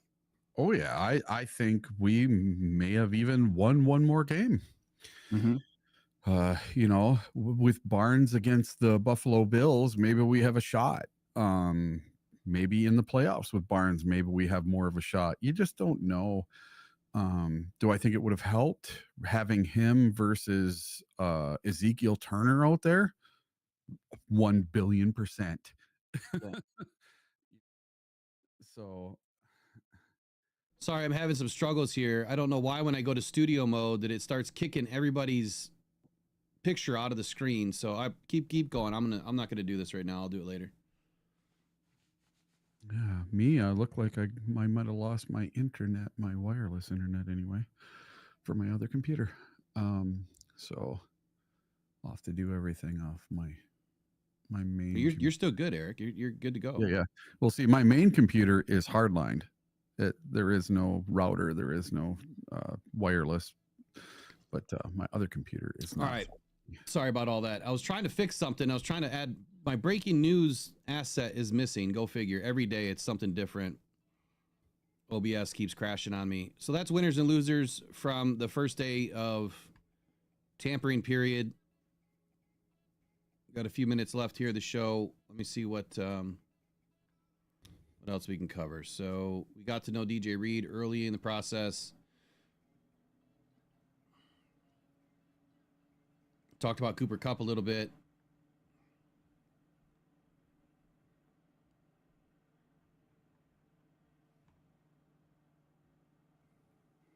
Riley, did you have anything else? You talked about Horn. Yeah, I think I did. I thought Barnes. we talked about DJ Reed quite a bit, and so yeah, I think it's just it's tough seeing these other teams be the ones making the moves. I think, Eric, you said it just a moment ago. I think now the Vikings are kind of, because they're in a position where you're not looking at them and saying, oh, they're trying to buy a team. They're already a really good team. It still blows me away that they went 14-3 last year, and then to think if the Vikings had beat the Lions in Ford Field in Week 18, and or if the Vikings had won a playoff game, Sam Darnold's probably looking at 40 million plus instead of the 33 million he got or whatever it is. But still, that's a huge payday, pay increase for him to go. Last year was for him. It was all about setting up the next 3 years of his career, and that's exactly what he did. Although I'm not too sure how excited I am if I'm a Seattle Seahawks fan. It's weird. He's setting a precedent for him because the Seahawks for like 30 years haven't had a first round pick at quarterback. They've always had guys that were later, second rounder or later picks. But the movement right now in the NFC North, it's kind of understandable that it feels like the Lions are not making the most moves. But then again, you can have a conversation, should they be the one making the most moves? They just went 15-2. Okay, I just got a little bit of news here. So the move with Miles Adams for the Detroit Lions, again, this is being reported per a source that defensive tackle Javon Hargrave was in consideration, and that's why you're seeing these deals kind of neck and neck. If you look at what the Vikings are doing right now, they are following the Eagles' blueprint. They're bringing in Javon Hargrave. They're also bringing in Jonathan Allen. They just immediately got one of the best defensive fronts in the league. Immediately. You're not seeing a bunch of defensive ends going to teams that don't have defensive tackles already set. But now when you look at what the Vikings already have on this roster, pull up the depth chart. Makes sense. Assuming all of these things, stick around, all these guys stick around. Come on, Ivan Pace, Blake Cashman, Jonathan Greenard, Jonathan Bullard, Harrison Phillips, and now you're going to throw in Javon Hargrave and Allen. Yep. I mean, get real. Yeah. This is an insane defense. Dallas Turner, Brian Asamoah, Camus Grugier-Hill. They kept Murphy. They kept Murphy. They have Harrison Smith still. This might be one of the best defenses in the league. Definitely one of the best defensive fronts. See, the difference with the Vikings is they run a 3-4 base defense. So it's a little bit different when you talk about defensive ends, right? Because they technically have one defensive end on the right side, and then they have outside linebackers. So that's the big difference. Your outside linebackers are a little bit smaller. You're 6'1", 6'2", 6'3", but like 240, 230, 250. They're not the big defensive ends like you see with Aiden Hutchinson, Marcus Davenport, Zadarius Smith. These guys are smaller, faster. They can cover, but they can also get after the quarterback. That's the biggest difference. I don't think the Lions are ever going to switch to a 3-4. I don't think that we have the style of playmakers right now to go to a 3-4. We are totally set up to stick with the 4-3 base D. Minnesota Vikings. I'm going to say it right now. They have the best defense in the North. Mm-hmm. Without a doubt. They have the best defense in the North. Until the Lions do something different, they have the best defense in the North. And they're not winning off of grit right now, right? The Vikings are winning off of pure talent. Yeah. Now we'll see if they gel, right? We'll see if they gel. But yep. No, you're exactly right, Will. And then if you're JJ McCarthy, like, tell me a better situation for a quarterback to go into. It's never a good thing to get hurt, but that's about as positive as a situation it could be for JJ. Now you're like, dude, I'm taking over a team that just went 14-3. We're adding pieces. He's got a year under his belt of being in an NFL locker room. You have Justin Jefferson, Jordan Addison. They just re-signed the running back too, didn't they? Who are the Vikings? Yeah. Aaron Jones. Aaron Jones. Aaron Yep. Jones. JJ McCarthy has a nice setup. It's like, dude, you're moving into a fully furnished mansion here. So, man, this time a year ago, I thought the Vikings were fourth in this division, but proved to be wrong on that. Well, last year I said that they were going to have the best linebacker group. Nobody believed me. So when I did the unbiased reviews and I spoke about the Minnesota Vikings and I was ranking, all different, I said, yeah, at the beginning, I expected the Lions. I think they had them at third and I moved them up to second. And I said the Vikings were first and they were going to finish that way. And they did. I mean, they had clearly one of the best linebacker rooms in the league, let alone just the NFC North. They're stacking right now and they're doing a damn good job. Kwesi, wow. This is insane what they're able to put. I'm surprised that they have this much faith in JJ McCarthy, meaning the defense. But imagine now that you're going to put the ball in his hands a whole hell of a lot more with a defense like this. Eric, what are your thoughts right now on this? I'm gonna tell everybody craziness? this now. Everybody in the chat is saying, "Oh, Vikings are gonna win the division now. 16-1, blah blah blah." Listen, JJ McCarthy is essentially a rookie. He played in a very, very run-heavy scheme for Michigan. Everyone needs to take their dark blue and maize yellow glasses off for a minute. Take your JJ fandom out of it. He's a rookie. He's going to play like a rookie. He's going to have mistakes. I don't think he had all the ability of a CJ Stroud or a Jaden Daniels.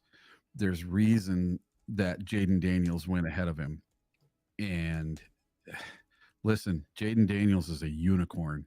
And I don't think JJ McCarthy's a unicorn. I think he's a good quarterback. I just don't think he's a great quarterback. I think Sam Darnold was better than JJ McCarthy. I'm sorry. I think he's better. He's more experienced. So you are going to have a regression on the offensive side of the ball, whether you have Daniel Jones or you have JJ McCarthy. I just don't think their offense is going to be as explosive next year.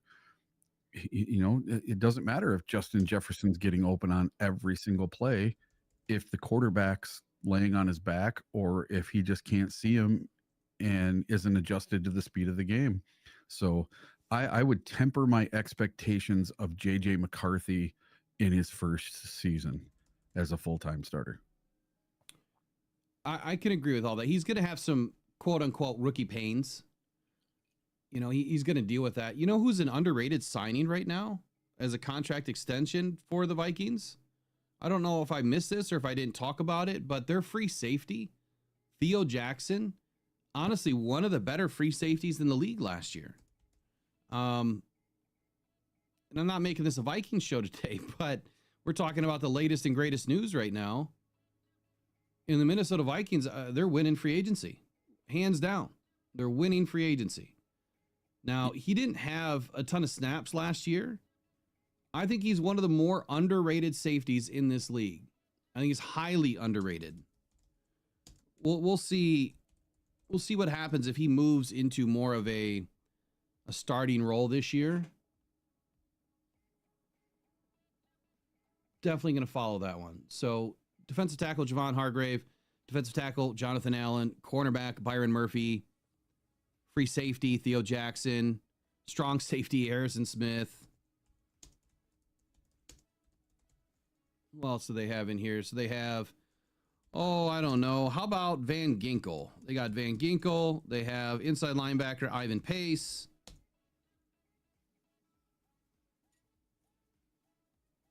Blake Cashman.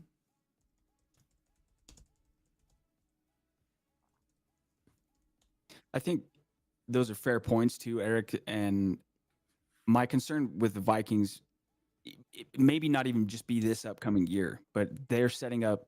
I think that they'll be good this upcoming year for sure, but maybe not 14 wins. And I think a lot of Vikings fans would say maybe there's a little bit of a step back right now, but that's the marshmallow principle, right? I think that Minnesota's, they're setting up very, very well. I have to tip my hat to how they're seemingly building things over there. Yeah, they're doing a good job. This is not an indictment on Brad Holmes, but why are we not able to, bring in some of these guys? I'm going to say it again. If you guys want to keep Aiden Hutchinson and Kirby around, this is what we're up against. We can't spend a ton in free agency. Now, I understand that, on the surface, right? I'm going to call it the paper tiger test. Right now, this is the paper tiger test for the Vikings. On paper, man, they look great. But let's also wait and see what happens in how they're able to, blend this together. Are all these guys going to be able to work together? Is their, culture and identity going to mesh? I don't know. I don't know these guys from Adam, so I couldn't tell you. I have no idea. But I don't think that Kwesi is in the business of, bringing guys in that maybe won't work together or maybe can't work together. It'll all be on display this year. So, all right, final few minutes here. Anything you guys want to add, talk about? Go for it. Anything that's popping up right now? Yeah, there was one that came to mind for me that I don't know if we discussed. What did you guys think about Justin Fields going to the Jets? Did you guys have any reaction there? They gave him a $40 million contract, 30 of that being guaranteed. My personal opinion, I think it's a great move for the Jets. They've got a low cap starter, right? He can start in this league. He's been a starter. He's just learned, with Russell Wilson and Tomlin, he probably added to his resume there. He learned a lot. I guarantee you he learned a ton last year. I think that Justin Fields was the better quarterback for the Steelers last season. I don't know why they switched over to Russell Wilson. I mean, Russell had a decent season, but I think it was a huge mistake. I think that Justin Fields was having a way better season than expected, and they should have left the hot hand on the field. I think that Justin has an opportunity to turn into a starter, and if he does, they're going to get a very low option for the first year. But this speaks to me that maybe Aaron Glenn is looking at this like, you know what? I need that bridge, okay? I need that bridge that can turn in, turn into, a beautiful opportunity here. We're bringing a low cash opportunity in with Justin Fields. If he plays great this season, well, that's a bonus. But I need to build my team. All right. I need to build my core. I need to draft well. And hopefully Fields gets us through the first, if not the second season, and they possibly bring in a rookie quarterback. I'm not out on the fact that the Jets don't try to jump up and grab Cam Ward or Shedeur Sanders. Yeah, I listen, Aaron Glenn got to see Justin Fields twice a year and got to see just how tough that guy was. And there were times that the Lions did not beat Justin Fields with Aaron Glenn.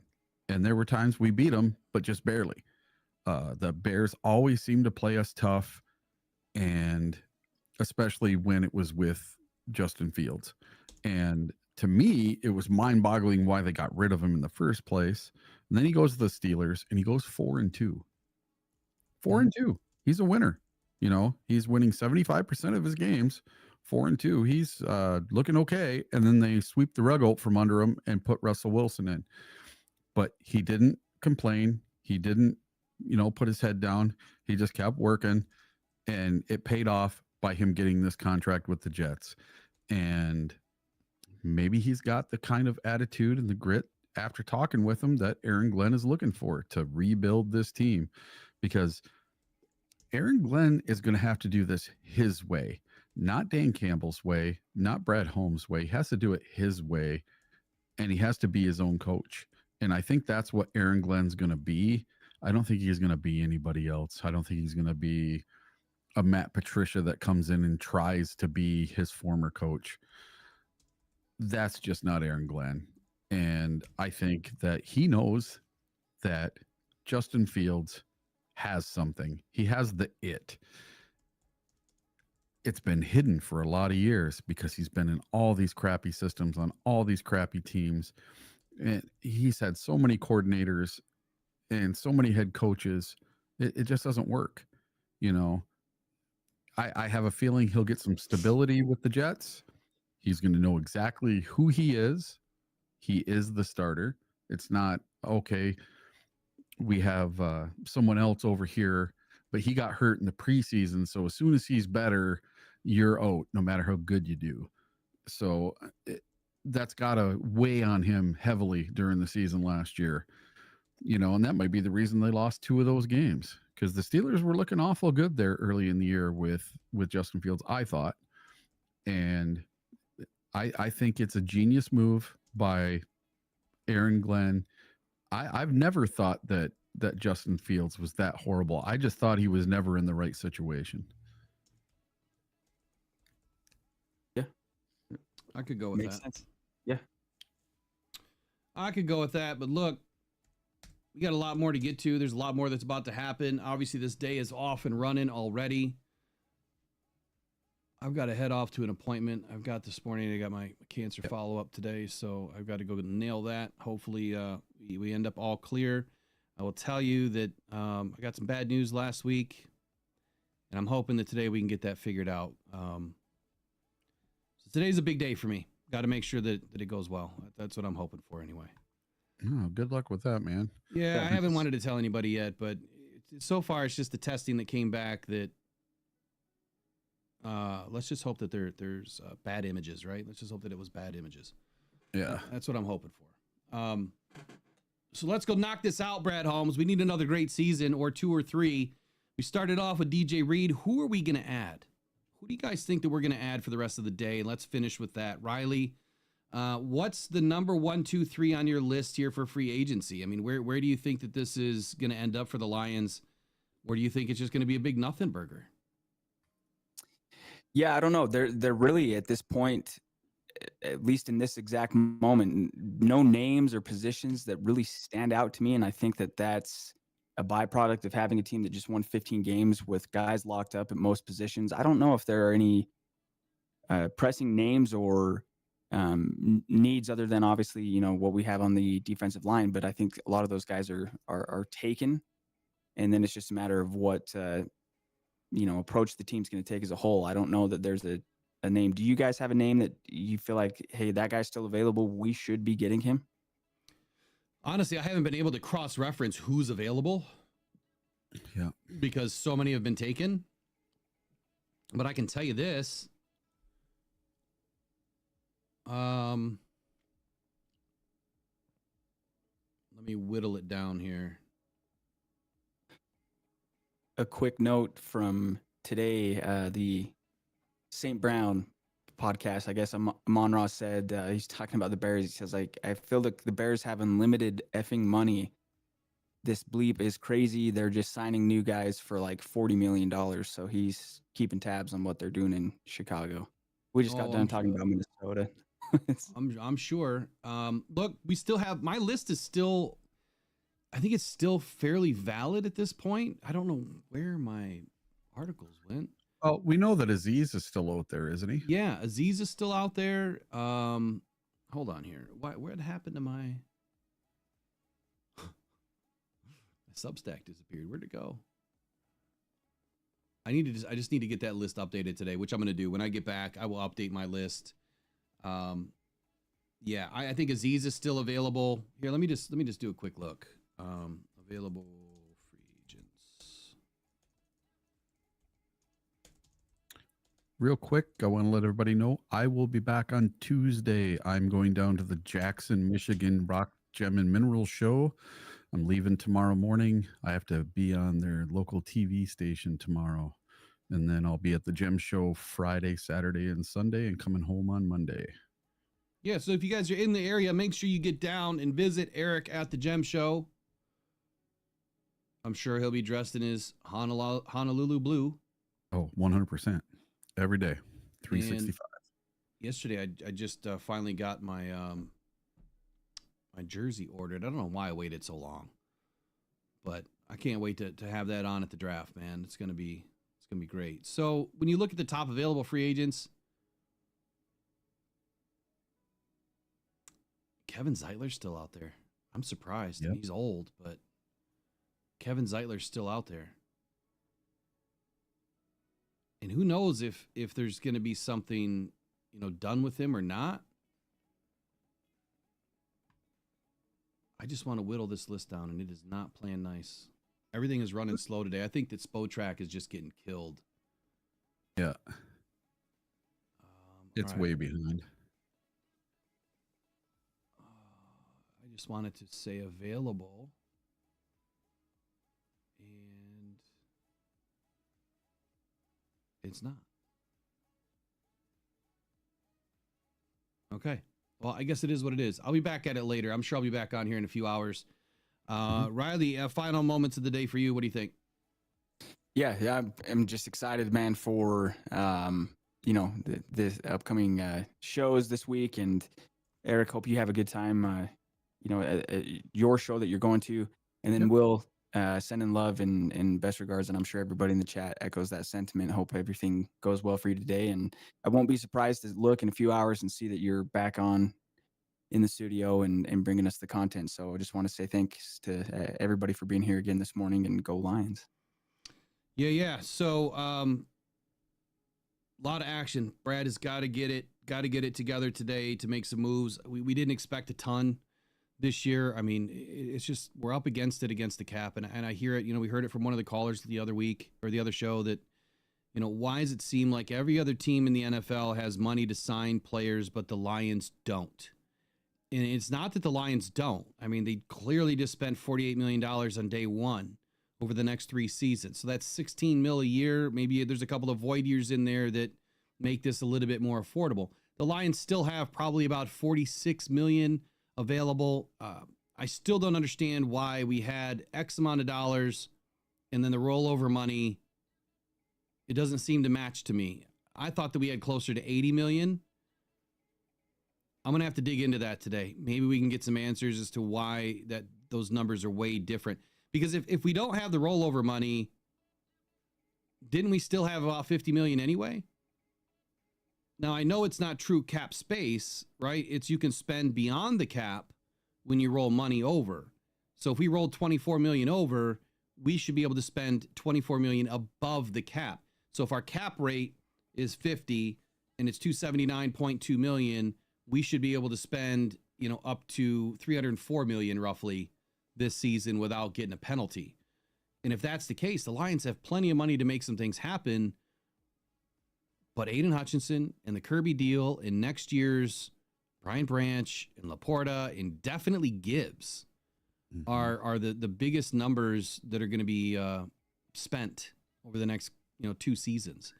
Not even speaking of JMO, right? I mean, who knows if we're going to extend JMO or if we just pick up the 5th-year option. So there's a lot of money that Brad has to spend. If you want to keep those players around, that's why. Otherwise, it's you do what you can with what you have.